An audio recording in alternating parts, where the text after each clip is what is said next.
فرمایا کہ جو شخص قرآن پڑھتا ہے اس کے لہجے میں لکنت کی وجہ سے یا عجمی ہونے کی وجہ سے وہ اٹکتا ہے اور اس کا لہجہ ٹوٹتا ہے، تو میرے حضور نے فرمایا اللہ اس کو دوہرا ثواب عطا کرتا ہے، ایک قرآن پڑھنے کا ثواب اور ایک اس کو اٹکنے سے جو تکلیف ہوتی ہے، تو فرمایا اللہ اس کا بھی اس کو ثواب عطا کرتا ہے۔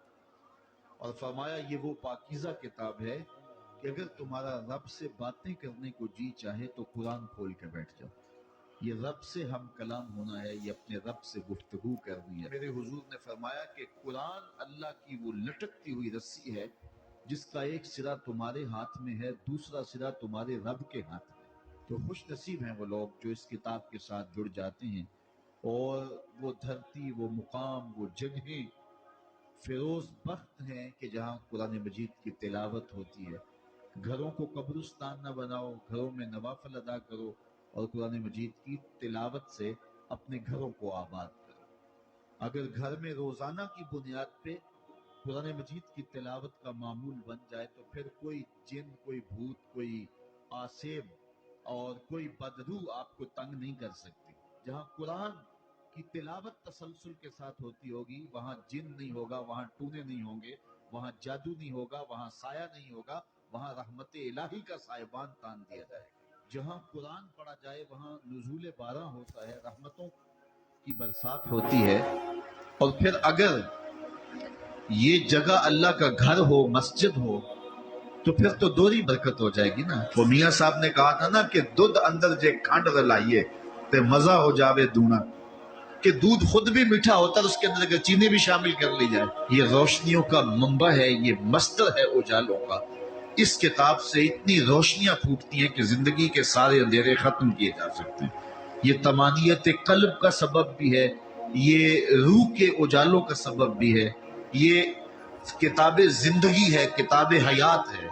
اس کے بتائے ہوئے اصولوں کے مطابق اگر زندگی بسر کریں گے تو یہ زندگی بھی خوبصورت ہوگی، اور اس زندگی کے بعد ایک اور شروع ہونے والی زندگی ہے، وہ زندگی بھی خوبصورت ہوگی۔ قرآن قبر میں چراغاں کرے گا، قبر میں روشنیاں دے گا، قبر میں اجالا کرے گا۔ اس کتاب کے اندر ایسے ایسے شفا کے نسخے رکھے گئے ہیں کہ ہماری زندگی کے روز مرہ مسائل کا حل ہے۔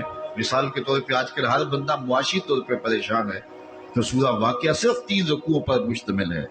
اگر یہ معمول زندگی بنا لے تو سورہ واقعہ جہاں ہوگی وہاں نحوستیں اور بے برکتیاں نہیں ہوں گی۔ سورہ یاسین پڑھو گے تو بے پناہ برکتیں اس کے دامن میں رکھی ہوئی ہیں۔ اسی طرح سورہ اخلاص صرف 3 مرتبہ پڑھیں گے تو پورے قرآن پڑھنے کا ثواب نصیب کر دیا جائے گا۔ ایک شخص حضور کی خدمت میں حاضر ہوا اور اس نے حضور سے کہا کثیر العیال ہوں، ذرائع آمدنی بہت تھوڑے ہیں، تو میرے لیے کوئی دعا کیجئے، کوئی مجھے نسخہ بتائیے۔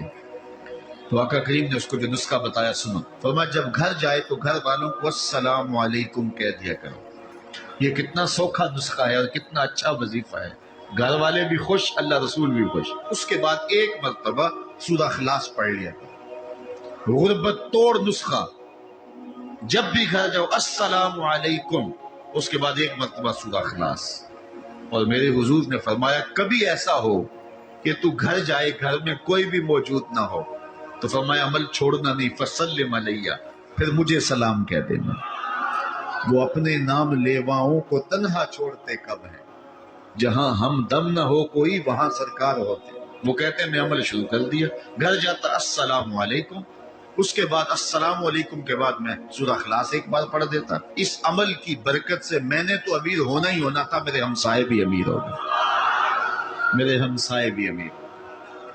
تو قرآن کو اپنی زندگی میں بسا لو، قرآن کو شامل کر لو، دنیا بھی سنورے گی، قبر بھی سنورے گی، نزا کا عالم بھی سنورے گا، حشر میں بھی اجالے ہوں کہ جنت کی بہاریں بھی نصیب اور رسول اللہ کا ساتھ نصیب ہوگا۔ تو اس کتاب سے جڑو، اس کو ورق ورق پڑھو، اس کو حرف حرف پڑھو، اس کو رکوع رکوع پڑھو، اس کا